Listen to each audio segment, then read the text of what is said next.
Oh man, absolute rout in the markets. There is nowhere to hide. Could we see an emergency Fed rate cut? We're going to break down what is the chances we see Jerome Powell step in to curb the bleeding. If you jump on over to traditional markets, you're seeing absolute pain across the board. Earlier in the day, we spoke about how the European market, how the Asia market opened up. Now the US market is in absolute turmoil. NASDAQ, this is not an altcoin, is down 5% in one of the worst days I've seen. I've been in the market for a very long time. Russell 2000 down close to 6%. The S&P, the broad index, down close to 4%. And even your safe little Dow Jones is down 3% in response to Trump's aggressive tariff sweeping across many nations and very, very widespread indeed. It's definitely caught markets off guard, and markets are now reeling. If you switch on over to the Fed rate monitor tool, you can see a slight pricing in coming in. Not too slight, close to 20% of the market now thinking, hang on, May the 7th can't come soon enough, right? It's 4 weeks and 6 days away from now before the next FOMC meeting. And 20% of the market are now pricing in that we will get our first rate cut. But the question really is, will there be an emergency meeting? Will the Fed intervene with the markets crashing to the downside and say, you know what, we need to stimulate, we need to cut rates, and we need to help through this period whilst Trump is doing what he needs to do, because Trump needs a strength, right? He needs to show some signs of strength, and he needs to be able to go out there and negotiate with these countries without looking weak. And if the stock market keeps tumbling, he's going to feel more and more pressure to cave in, right? So this is going to be a very interesting next few days and weeks to see how does this brinksmanship go? Because the fact of the matter is, countries like China, the EU, they're going to want to band together and start doing trade with each other. China's going to want to do more trade with Europe. I think China was in UK today, I believe, some of their representatives trying to strike a deal. I mean, this is just natural, right? If the US are going to go and do wide sweeping tariffs across the globe, it's going to have its consequences. Now, we need to talk about these tariffs, and without getting too political, I just am against stupid stuff, and I'm not an American. But what's going on right now is majorly stupid and detrimental. We'll start with the first thing. The first thing is that, Lutnick, who's the main guy who's heading up this stuff from the secretary, plus Trump, are coming out with this whole thing about, we're not being treated fairly. We're not being treated fairly. Europe and China have been bullying us for too long. They've been abusing us, was the word he used on an interview I was listening to on CNBC. And ultimately, they need to start buying our products. I'm going to play you this clip. Listen in. From America. They won't take lobsters from America. They hate our beef because our beef is beautiful and theirs is weak. He just wants you to buy the beef. Just buy the beef. What's wrong? Just buy the beef, guys, and our bags will pump to the upside. If only it was that simple, right? So this whole narrative from a political perspective is that US is not being treated fairly, and it hasn't been done for so long.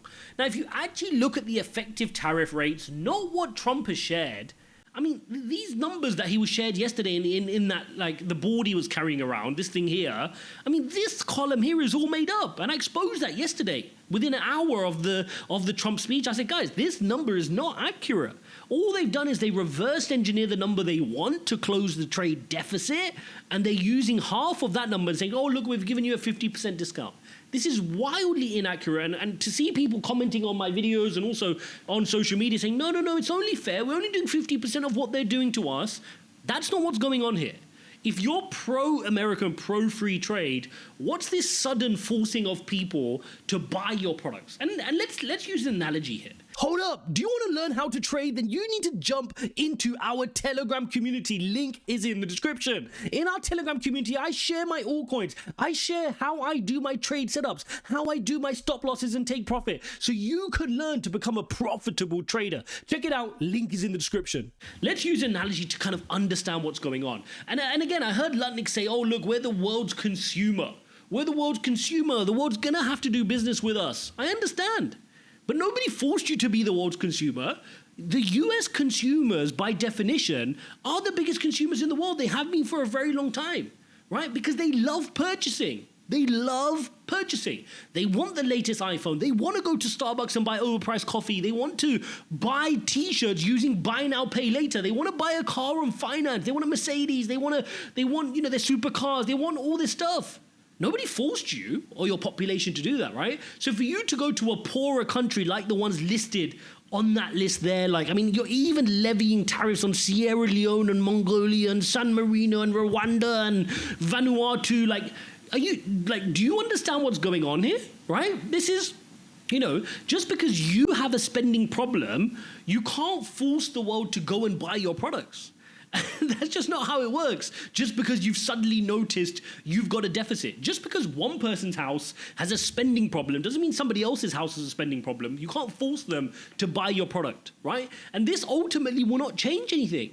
The consumer behavior of buying products is what you're referring to, and that's deep-rooted in the society, right? US are consumers. They love consuming, but they also like producing some decent products too. But the problem is there's a deficit. Right? And that deficit is not going to be filled by you forcing people to buy your beef when they don't want to buy your beef, or forcing them to buy your Tesla. I'm a Tesla shareholder, by the way. When they don't want your Tesla, they want to buy a Mercedes from Europe, or they want to buy a Chinese EV car. You can't force them. That's not how economics works. That's not how trade works. And I think anybody with a bit of sense understands that this is just wildly detrimental. Now, if I try to think with a little bit of reason and try to think, what is it Trump could be doing? Maybe Trump is just going so extreme, so polarizing that when people sit down, he's going to get the couple of percent that he wants. Because the reality is, if you look at the numbers, there's only probably a couple of percent in it. I mean, if there's only, a few percent deficit that if he sits down with the EU, you'll probably get sorted. But I think he's going so extreme that when he sits down on the table, he's going to get what he wants. So maybe, just maybe, we've got that sensible approach. I hope so, because the problem we have here is tariffs aren't easy to unwind, right? Once tariffs are in place, and they've been in place for a little while, they're not super easy to unwind, and that can cause some problems in the market as well. So now onto the question around this rate cut. Are we going to get an emergency rate cut? It's going to be tough, guys.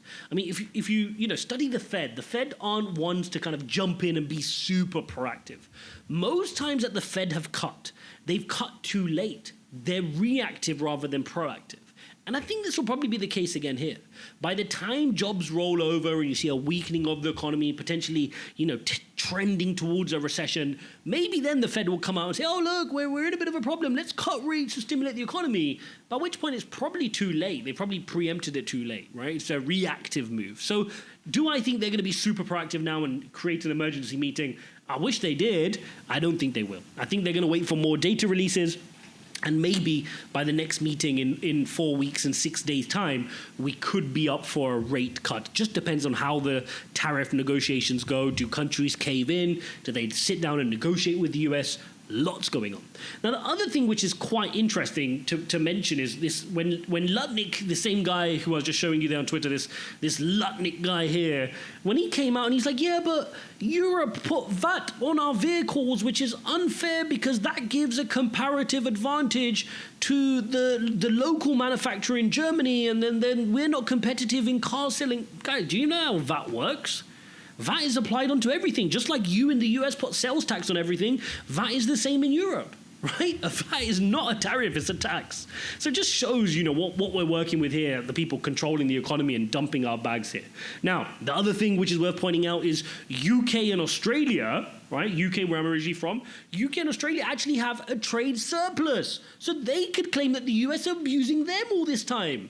But guess what? US still put a blanket 10% tariff on them as well. Just goes to show you the lack of rationale in what they're doing. It's like they've just taken one high school kid to just figure this whole tariff plan out, and it's taken them a while to do so as well since the inauguration.